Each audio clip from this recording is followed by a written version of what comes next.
సంబంధించి ఎస్ఐఆర్ దెబ్బకు ఏపీలో దాదాపు 44 లక్షల ఓట్లు ఎగిరిపోయాయి. ఇది ఆంధ్రాలో అసెంబ్లీ సెగ్మెంట్స్ డైనమిక్స్ ను మారుస్తుందా అనేది ఇప్పుడు big debate. Special intensive revision ఏ పార్టీకి స్పెషల్ అడ్వాంటేజ్ అవుతుందనే చర్చ మొదలైంది. లోకల్ బాడీ ఎలక్షన్లలో ఈ రియల్ పాలిటిక్స్ ని ఈ సర్వే ఏమన్నా ప్రభావితం చేస్తుందా? Let's watch. 3,71,38,182 సర్ తర్వాత ఆంధ్ర ఓటర్ల కౌంట్ ఇది. స్పెషల్ ఇంటెన్సివ్ రివిజన్లో డివిజన్కి ఇంత అని 44,89,000 మంది ఓటర్లను తొలగించింది ఎన్నికల సంఘం. ఈ డిలిషన్లు ఏపీ రాజకీయాన్ని మార్చేస్తాయా అనే చర్చ మొదలైంది ఇప్పుడు. ఎందుకంటే కొన్ని అసెంబ్లీ సెగ్మెంట్లలో మెజారిటీ ఓట్ల తేడా కొన్ని వేలే ఉంటుంది. అలాంటి చోట 10 నుంచి 15,000 ఓట్లు డిలీట్ అవ్వడం వల్ల ఈక్వేషన్స్ మారిపోతాయి. అర్బన్లోనూ వలస కార్మికులు ఎక్కువగా ఉండే ప్రాంతాల్లోనూ సర్ ఎఫెక్ట్ గట్టిగా ఉంటుంది. అయితే పార్టీల బూత్ లెవెల్ ఏజెంట్లు బోగస్ ఓట్లని ఏరవేయడంలో, అసలైన ఓట్లు డిలీట్ అవ్వకుండా చూడడంలోనూ సక్సెస్ అయ్యారా లేదా అనే దాని మీదే ఇప్పుడు పొలిటికల్ అడ్వాంటేజ్ ఆధారపడి ఉంటుంది. ఊళ్ళల్లో అయితే ప్రతి ఓటు విలువైనదే. స్థానిక సంస్థల ఎన్నికల్లో కొద్ది ఓట్ల తేడాతోనే గెలుపోటములు తారుమారవుతాయి. వచ్చే సెప్టెంబర్లో ఏపీలో జరిగే లోకల్ బాడీ ఎన్నికల ఫలితాలను సర్ మారుస్తుందా లేదా అనేది మోస్ట్ ఇంట్రెస్టింగ్ ఎలిమెంట్.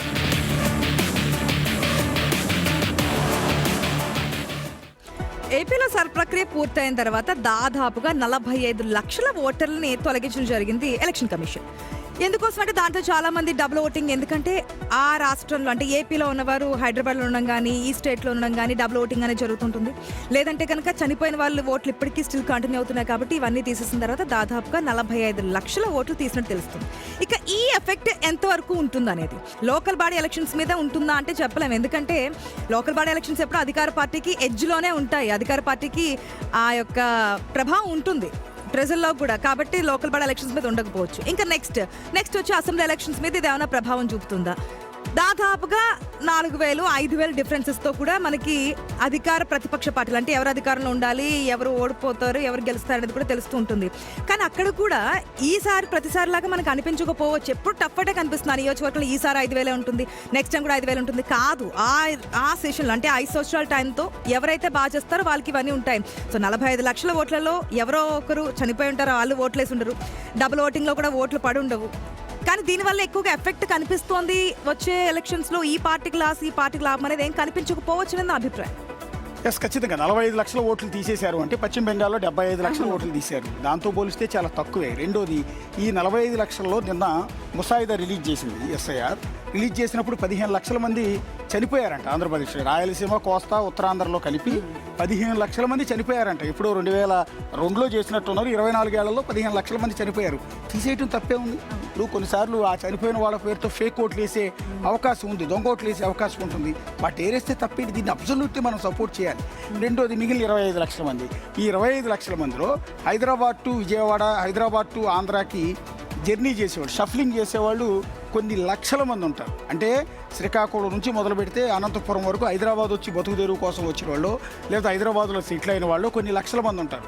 వీళ్ళకి డబుల్ ఓటింగ్ ఉంటుంది. అంటే వాళ్ళ ఇల్లు అది అక్కడ ఉంటుంది, ఓటర్ ఐడి ఉంటుంది. తెలంగాణలోనూ ఓటర్ ఐడి ఉంటుంది. ఇక్కడ ఓటేస్తారు, అక్కడ వెళ్ళి ఓటేస్తుంటారు. అందువల్ల ఈ సరి ప్రక్రియలో వాళ్ళు ఇళ్ళ దగ్గరికి వెళ్ళినప్పుడు ఆ ఓటు బహుశా తీసేసి ఉండొచ్చు. డబుల్ ఓటింగ్ తప్పు కదా. నువ్వు ఏ రాష్ట్రాల్లో ఉన్నావు, తెలంగాణలో సెటిల్ అయ్యావు, ఇక్కడ ఓటేయి. ఇక్కడ రాజ్యాంగం ప్రకారం ఒక ఓటు హక్కే ఉండాలి తప్ప 2 చోట్ల ఓట్లు వేయటం తప్పు కదా. 2 రాష్ట్రాల పరిపాలన నువ్వు ఎట్లా ఎన్నుకుంటావు? తెలంగాణలో నువ్వు ఉంటున్నావు, తెలంగాణ నీకు అన్నం పెడుతోంది. హైదరాబాద్లో నిన్ను పోషిస్తోంది. ఇక్కడ ఓటే, ఇక్కడ పాలకుండా ఎన్నుకోను, మళ్ళీ అక్కడికి వెళ్ళి ఓటేసి రావటం ఏంటి? తప్పు కదా. ఫర్ ఎగ్జాంపుల్, నేను నా ఫ్యామిలీ, నాకు మా ఆవిడకి విజయవాడలో ఓటు ఉంది. విజయవాడలో పెనమలూరు నియోజకవర్గం ఓటర్ నేను. ఎప్పుడు దాదాపు 2014 నుంచి మాకు ఓటు హక్కు ఉంది. అయితే నేను అప్పట్లో అంటే అక్కడే ఉండేవాడిని కాబట్టి అక్కడ ఓటేసేవాడిని. దాదాపు 5-6 ఏళ్ళు అవుతుంది హైదరాబాద్కి షిఫ్ట్ అయిపోయి. నేను లాస్ట్ ఎన్నికల్లో నేను విజయవాడ వెళ్ళి ఓటేసి వచ్చాను, నేను మా మిస్సెస్ ఇద్దరు కూడా. ఇప్పుడు హైదరాబాద్లో నేను ఇంకా ఓటర్ ఐడి కార్డు తీసుకోలేదు. ఈ సరి ప్రక్రియలో నా 2 ఓట్లు పోయినా నాకు నష్టమేం లేదు. ఓటర్ ఐడి కార్డు పోయినా నష్టమేం లేదు. నేను హైదరాబాద్లో ఓటు తీసుకుంటాను ఖచ్చితంగా. నేను అప్లై చేసుకుంటాను ఇప్పుడు ఈ సరి ప్రక్రియ తర్వాత. వాస్తవమే. ఇప్పుడు ఏపీలో నాకు అర్థం కాని విషయం ఏంటంటే 45 లక్షల ఓట్లు పోయినాయి అని ఎట్లా అంటారు? చనిపోయిన వాళ్ళు ఉన్నారు, దాంట్లో డబల్ ఓట్లు ఉన్నారు, డూప్లికేషన్ ఉన్నాయి.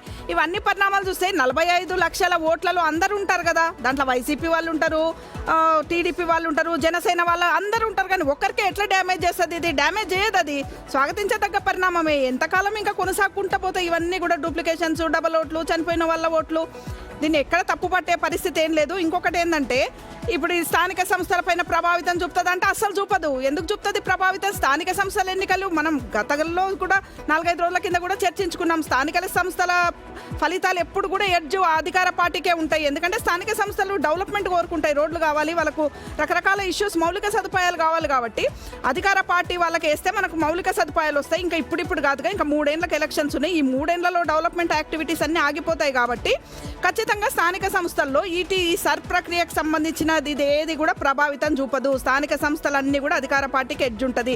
అధికార పార్టీకి ఎడ్జ్ ఉన్నంతనే వైసీపీ ఏదో వీక్ అయిపోయిందని కూడా చూడొద్దని కూడా మనం గతంలో చర్చించుకున్నాము.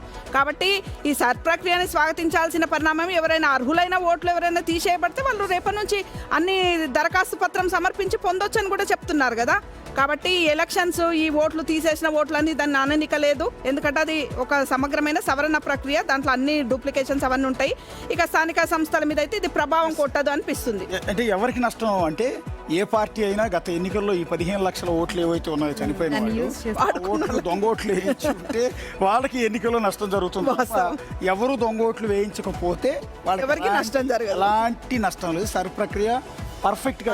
కాకపోతే ఎన్యూమరేటర్ల నిర్లక్ష్యం వల్ల వాళ్ళు తాళం వేసి పనికోపోయారు.